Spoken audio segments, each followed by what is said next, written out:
Hello everyone, thank you for tuning in. Happy Menopause Month. This month we're going to be celebrating and talking about menopause all month long. And I think that there's a big trend in the menopause sphere.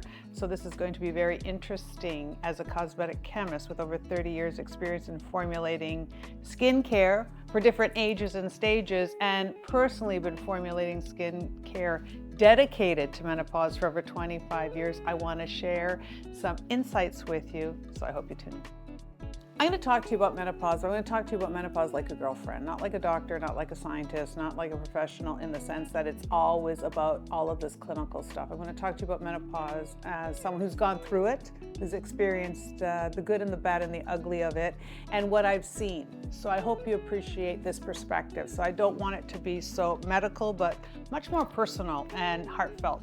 So menopause for me was going through that change in life. So in my mid 50s, I started noticing my body change, right? I started noticing that my period changed, it became less frequent. I started getting temperature changes, hot flashes. I wasn't sleeping the same, things didn't taste the same. So my body was changing. I was no longer in my reproductive years. That was going away from me. And I was going into a different stage of life. And that is what menopause is. Menopause is when our bodies go from reproductive ability to have children, and the body just starts to go through a different stage where that no longer is an option. So you lose your period. That means you're going to lose and change a lot of those hormones that actually were feeding us or giving us a lot of our strength. So we become weaker. Our bones, our skin, our metabolism, all of these things change as we go through menopause. And this is what I noticed with me. You start to get these hot flashes. You start to feel prickly. You get night sweats. You get moody. You know, you kind of feel like you're unraveling, and you feel like you want to keep it together. You kind of know what's going on, but it always hits you, blindsides you, and then you just move to the next step. And I always found that with menopause, I was always surprised at the thing I couldn't no longer do or eat or tolerate. And that was menopause to me. Now I'm on the other side where I'm post-menopause. And that actually lasted for me for about 6 or 7 years. And then around 60, I was done. So it's been about 2-3 years now that I've been done, and I find that I feel stronger in a lot of ways. The main hormone that declines in your body is estrogen, and estrogen is responsible for a lot of the things that you have in your body: your period, your bone density, your skin firmness, your collagen quality. So as this starts to decline, the body starts signaling this decline by giving you hot flashes, and you see this temperature change, and you see these different changes in your body. I notice a lot of times too, there's a weight gain, specifically in the belly area for a lot of people, mood swings, temperamentalness. But as the estrogen cycle changes, declines, this is what you're noticing, and this is the predominant hormone that changes during menopause. Menopause definitely affects your skin. And this is something that I've been studying and working on since my mid-30s, looking at it. Because I noticed it even during pregnancy, when the hormones shift, this hormonal shift, you can see the hormonal shift in your skin right away. You start to notice, especially in menopause, jiggly jowl area. So what's happening in this jowl area? You're losing a lot of the fat, the subcutaneous fat underneath your skin, and your skin is thinning out. So in essence, say your skin is the same size, but your body has shrunk. So now it just looks like you've got extra skin, right? This is what's happening in one aspect. But it's a little bit different with menopause, is that yes, you've lost fat, but your skin also is not the same size. It actually loses elasticity, doesn't bounce back. So it's stretching out. So you've got this loss of subcutaneous fat. So if you've got like a pillow or a mattress, you've lost the stuffing, and at the same time, the fabric you've put on no longer is firm and tight. It becomes stretchy and loose. This is kind of a double whammy that happens during menopause. So this is why you notice fat that is here or anything that's subcutaneous that is left over, residual, falls, because there's no structure holding it up. So it falls down here to the jawline. You start to get this jiggly jowl area in this sense here. You start to get hollows underneath the eye and the forehead and the cheek because you're losing that. And also you'll notice the deeper lines and wrinkles because of the loss of elasticity. This is the combination, very typical of a menopausal look for your skin. It does slide down to the neck area. You'll notice far more neck bands on your neck as well. Why? It's all connected, right? When you're pulling up your cheeks, you can pull up your neck area.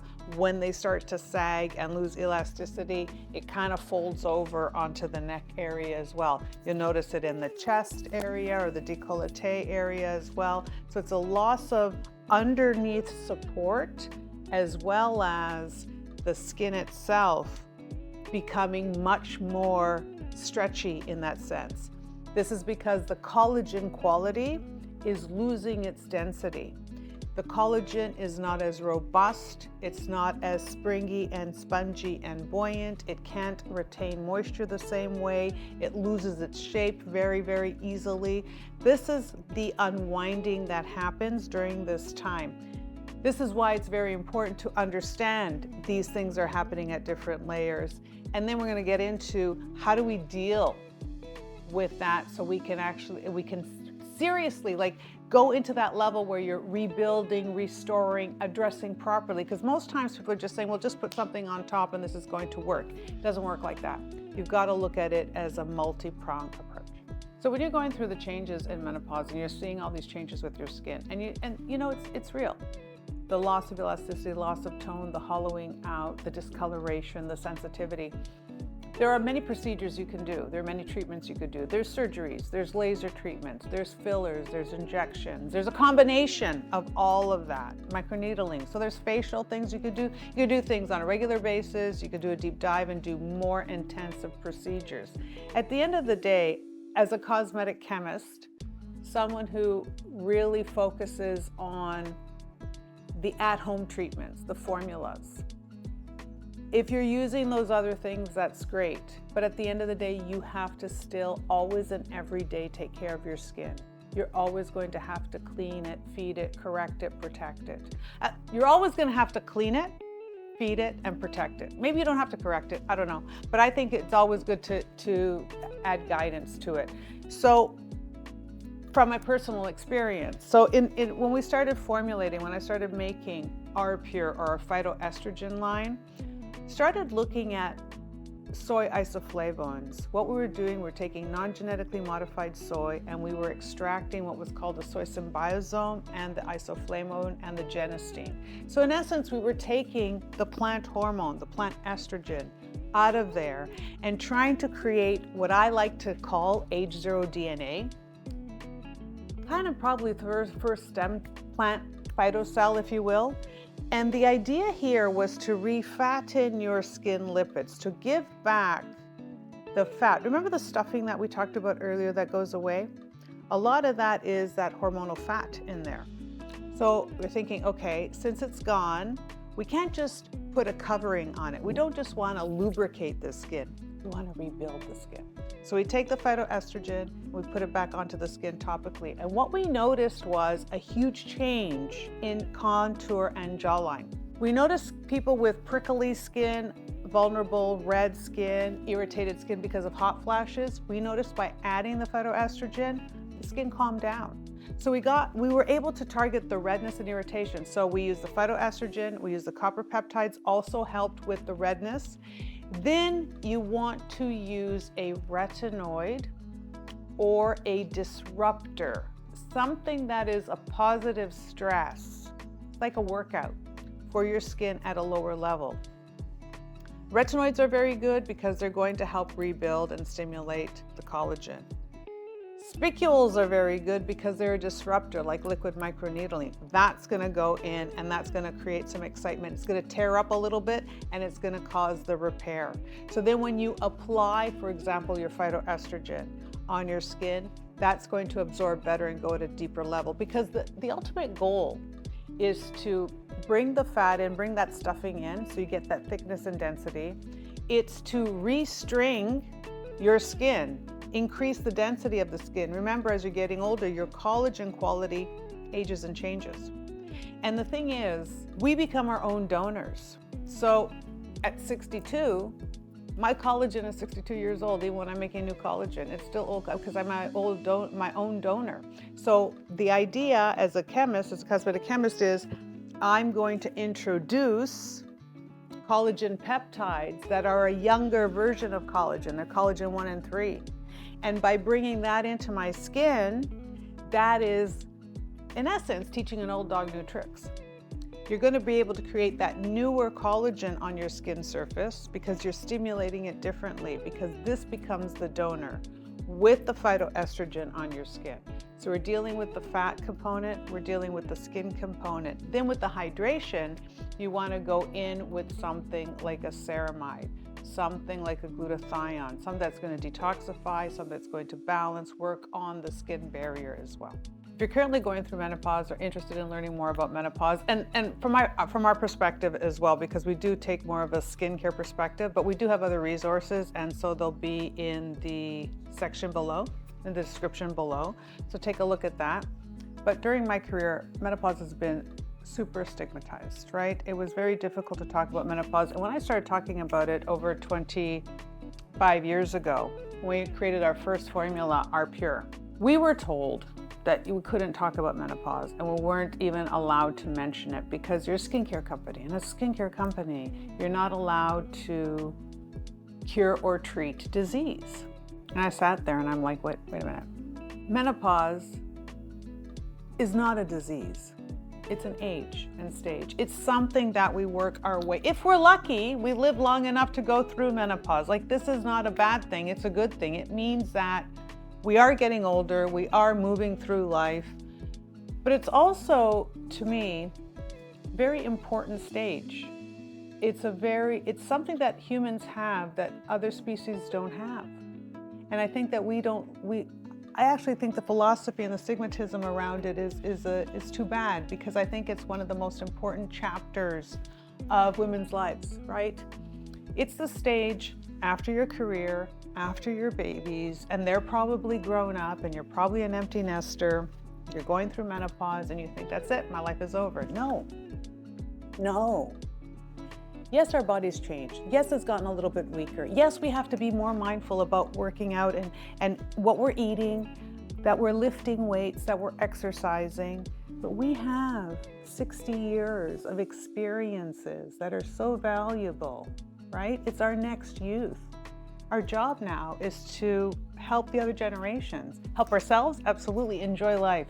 Because at this point, you should be able to have that extra dessert, really enjoy yourself, treat yourself to those things that you didn't treat yourself to when you couldn't afford it or were too busy, right? So this is a really great opportunity in life. So I think menopause is something that should make us stronger, make us more united, and make us feel really good about ourselves. This is why I spend so much time and energy with the phytoestrogen, with the Next Youth formulations, looking at that science and technology.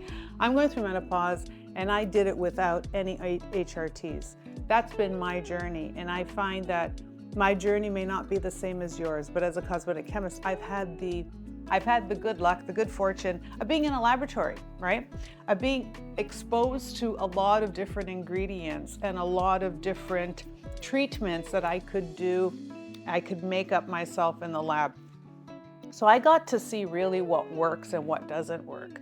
And this is why I'm so passionate about the super antioxidant of glutathione, why I'm passionate about the phytoestrogen, why our Next Youth formulations are so important, why the alternatives like copper peptides are really good and the ceramides are really good for your skin, why you can also substitute a spiculate. And I know this could be a little bit confusing. You're thinking, well, of course you're going to say all of this. This is the products you make. Products I make have always been products that I've made to address special problems. Specific problems. They're not based on trend. It's based on experience and what I see that works in the long term. So this is a great stage to be in. And I'm happy to have you all aboard with me because I'm going through it now, and I'd love to share it with you, and I'd love to have this community where we can talk about it so it's not stigmatized. I don't want to take it from a perspective like a lot of other people do in the drug way. I want to deal with it as a cosmetic chemist with lifestyle, with food, and with skincare, and with sharing that community so we are empowering ourselves and we are enjoying this chapter in our lives. And I want to go out with a bang, right? So we want to take our next youth all the way and as strong as we can be, as vital as we can be, as beautiful as we want to be on the inside and out. Thank you for tuning in. Don't forget to like, share, and subscribe. It means a lot to me. It means a lot to us. It helps our channel. It helps spread the word and it helps share the community. And I'm so grateful that you're part of it. Thanks so much for tuning in. Love you.